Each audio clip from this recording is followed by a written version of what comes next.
Hello, this is the fifth and last in the short series of thoughts that arise from the Black Lives Matter movement. How possibly could our forefathers have defended slavery? It seems to us incomprehensible that they could do so, and yet they did so, including some who had a real Christian faith, and yet defended slavery. What I want to think up today is to turn the tables and say which of our attitudes that are commonly held today, which of my attitudes that I hold to be important and precious, will our descendants condemn us for? If you think back to your grandparents, I suspect many of us adored our grandparents, but we'll be aware that some of their attitudes were, to put it kindly, quaint. If we go back to their parents or grandparents, we may be slightly more scathing that they held such and such an attitude.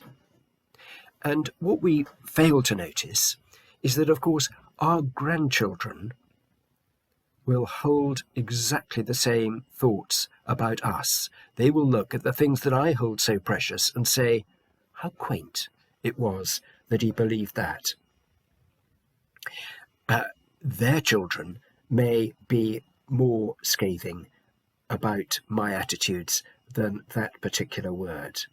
They will say, how could we not see that? And they may say it from a Christian perspective. How could they not see that the scriptures teach us this, and we ignored it? We failed to see it.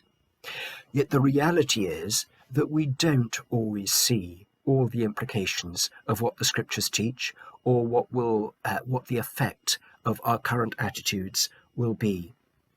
Or maybe we do see that such and such an attitude is wrong, but we say, well, that's the way the world works, just as the defenders of slavery depended on economic grounds. Or they may say, or we may say, I'm too small to do anything about it. Or we may say, with a greater degree of honesty, but actually those attitudes make me comfortable. The way the world works makes me comfortable as I am at the moment. How do we cope with that as Christian believers? I think the answer is simply humility, that we realize that we haven't got everything right, that our children will see things, so some things, with greater clarity than we do, that they will correct many of our mistakes, and that's a good thing that they will.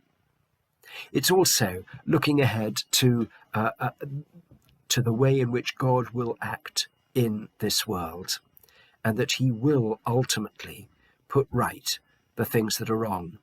So I want to finish with a scripture, and I'm going to go, there are many scriptures that I could have chosen on this theme, but I'm going to go for Luke chapter 2 and the Song of Mary.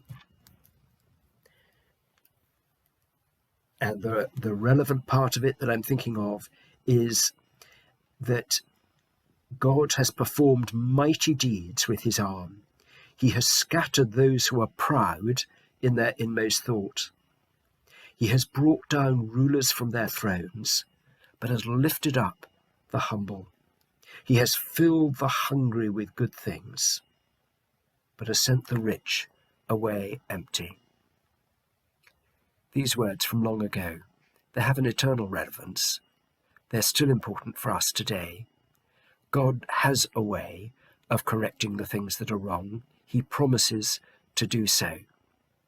And so to come back to the Black Lives Matter, the things that have been wrong, that are wrong, that we may not see exactly how to correct, how to repair the damage that has been done, but God knows, God does. And the promise is that he will straighten things out. God bless you.